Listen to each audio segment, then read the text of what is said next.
Do you know the last 600 sermons that Mr. Wesley preached? He preached in the streets. He only got into church 6 times to preach out of 600 sermons.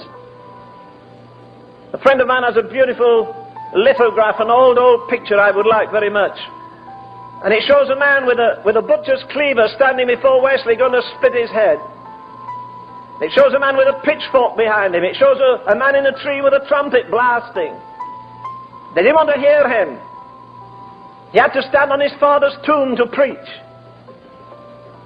Do you know the worst thing that happens to the Church of God is when it becomes rich? I said to you the other day that I like that definition by Dr. J.B. Phillips, because it's English anyhow, that J.B. Phillips has a summary of the Acts of the Apostles which is superb.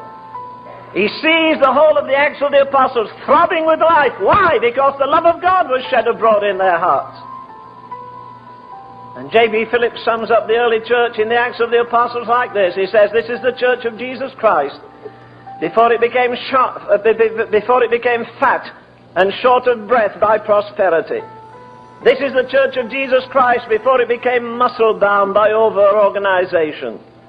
This is the church of Jesus Christ where they didn't gather together a bunch of intellectuals to study psychosomatic medicine. They healed the sick. This is the church of Jesus Christ where they did not say prayers, but they prayed in the Holy Ghost.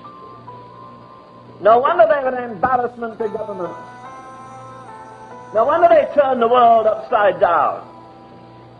They didn't live in the lush, smooth, comfortable atmosphere we're in.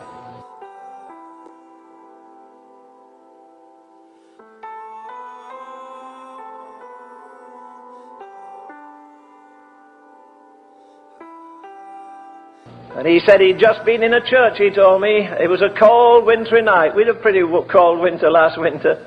At least most places had. And the pastor stood up and said, my dear friends, this Wednesday night, I want to thank you from the bottom of my heart for coming to church. It is a terrible night. The wind is blowing and it's most uncomfortable. And you've come to church. Oh, you're so wonderful. He was prepared to rapture them and give them all a crown right on the spot. They were so marvelous that they come to church. And he said, I want to thank you from the depths of my... Oh, he laid it on, and the old boy there was like this all the time. And when he got up, he said, I'm glad to be here tonight. And I would like to add my personal gratitude that you people left your central heated homes and got in your beautiful heated cars and came to this heated church to sit on these nice soft pews, whereas where I am in Africa, a man will walk 15 miles to church and often have to stop to get thorns out of his feet, and often hazard his life because there are lions there, and often has danger crossing a river because of hippotami. Oh God, anyhow, you know what they are, those ugly things. And then on top of that, crocodiles. And he said, you know what? They walk 15 miles home at night and they haven't got a bite of food when they get there. And you lush people left your warm homes for your warm cars for a warm church and beautiful seats. He said, I'm going to preach, but I'll have to go and throw up first. You'll make me sick. Well, maybe that's a bit of it. No, it's not exaggeration. That actually happens. But you see, the softer you get, oh, aren't we wonderful? I sometimes wonder what will happen when persecution really does come. How many of us will stand the test? Have we got what it takes? You can't love theology, you can't love a creed, you can only love a living person who is Jesus Christ.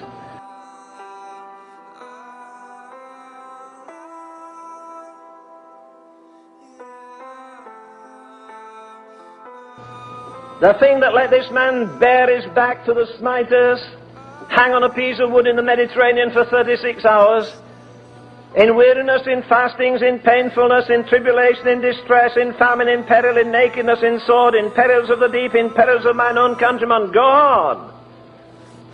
And he exhausts everything the devil can shoot at him, and he comes up smiling at the end of it. He says, do you know what? They're never going to treat me better than they treated him. And if they treated the Son of God like that, I expect to have this. But I want to tell you something. I've got something inside of me, and I won't break up under it. Because the love of God, again, is shed abroad in my heart by the Holy Ghost.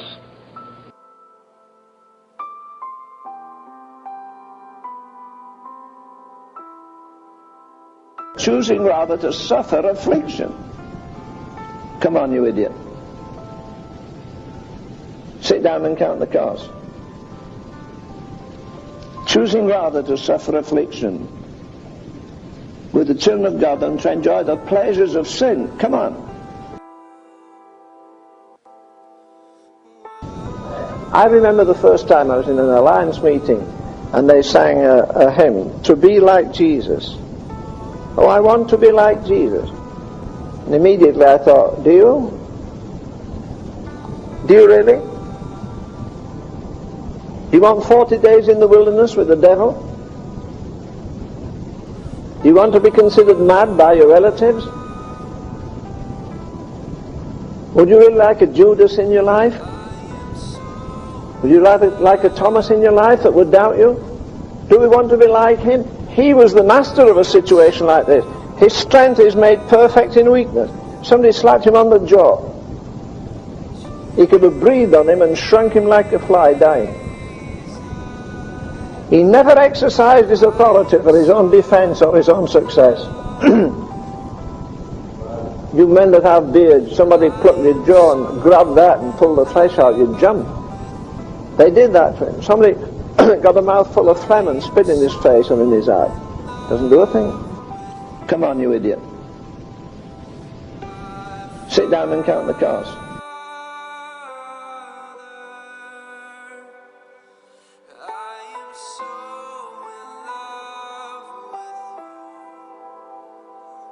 I sometimes wonder what will happen when persecution really does come. How many of us will stand the test?